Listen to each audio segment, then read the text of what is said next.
오늘도 나답게 즐겁게 살아가기 위해 새벽 낭독으로 하루를 시작합니다. 어서 오세요. 꼬야 책방입니다. 오랜만에 따뜻해지고 힘을 얻는 힐링책을 읽었습니다. 새벽 낭독을 함께하는 새낭님이 추천한 책으로 10월 새벽 낭독에서 함께 낭독했습니다. 무르의 어른을 위한 그림책 읽기. 이상하고 자유로운 할머니가 되고 싶어. 작가 소개가 특별해 눈길을 끌더군요. 현실보다는 이상을 사는 듯한 조금 이상한 사람, 비혼 여성, 프리랜서, 고양이 집사, 책 지향주의자, 그림책 읽는 어른. 참 흥미롭죠. 무르 작가의 자유롭고 어제보다 오늘 조금 더 나은 삶을 완성하기 위해 부단히 노력하고 있는 모습이 담겨 있습니다. 10대부터 온갖 삽질의 역사를 써내려가지만 가장 공들인 부분은 책과 글이라고 합니다.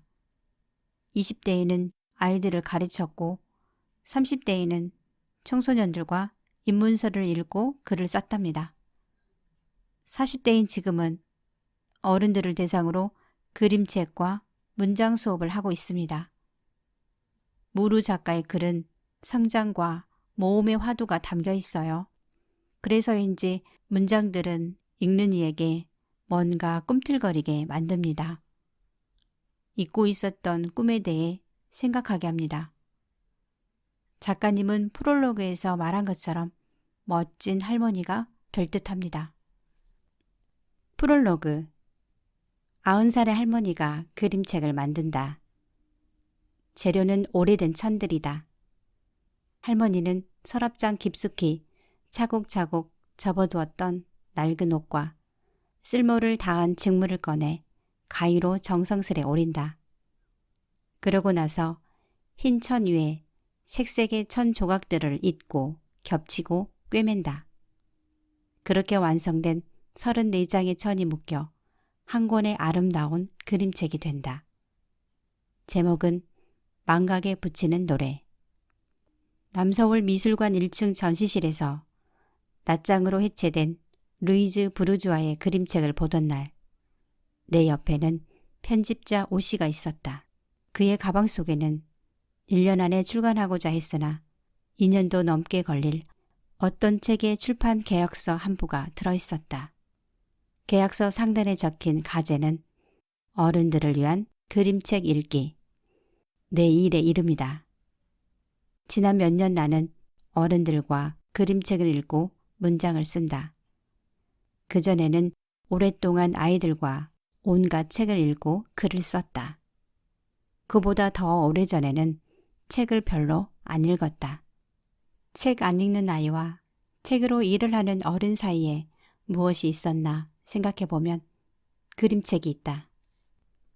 어른이 되어 읽기 시작한 그림책 때문에 어느 날 세상 모든 책이 재미있어졌다 더라는 이야기가 나만의 것은 아닐 것이다.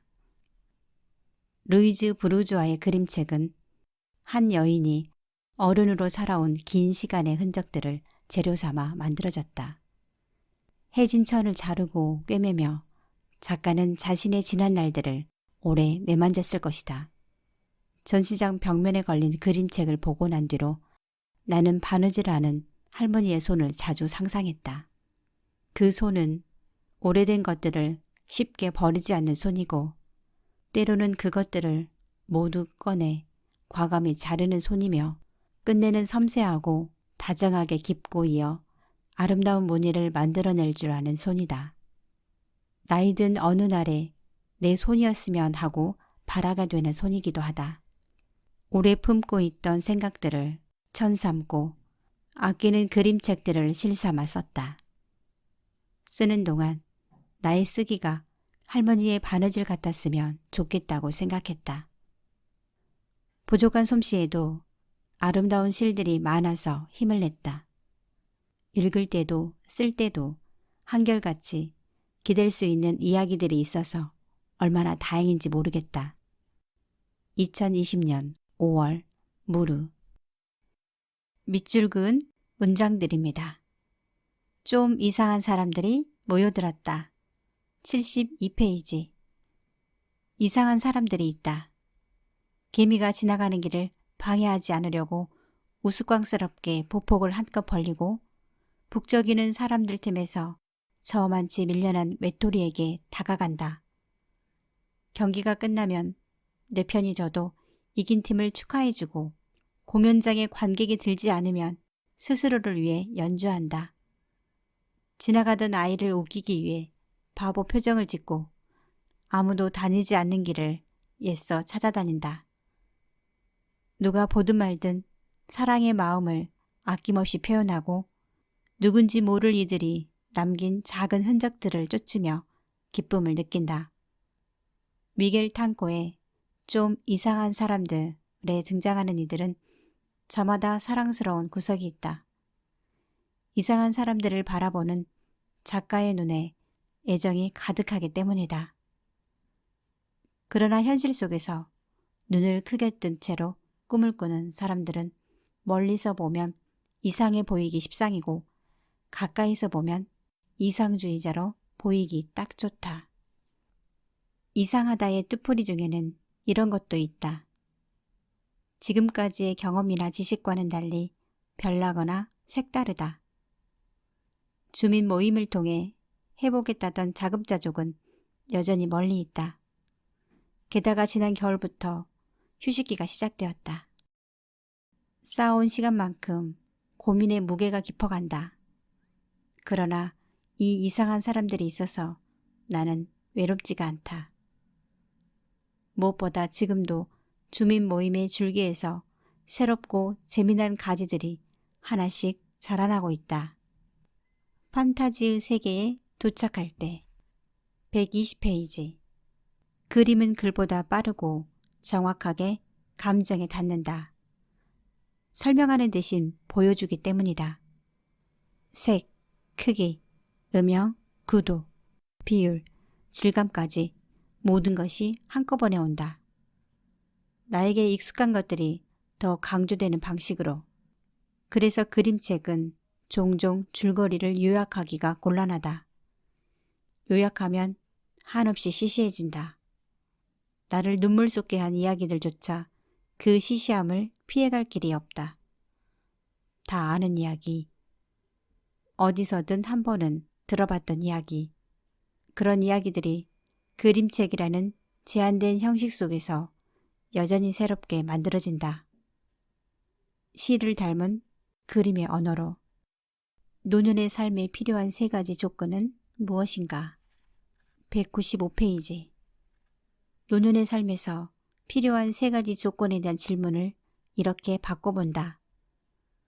당신은 어떤 노인이 되고 싶은가? 우선은 좋은 습관을 지닌 노인이 되고 싶다.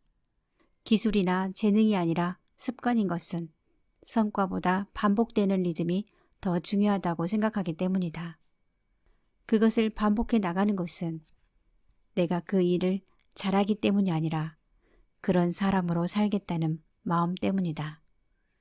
식물을 돌보는 일을 시작하며 알게 되었다. 꽤 오랜 시간 키우는 족족 식물을 죽여왔던 내가 그래도 매일 꽃과 풀과 나무에 물을 주고 볕을 쬐고 바람을 만들어주니 그 시간들이 결국 식물을 돌보는 삶으로 이어졌다는 것을 말이다.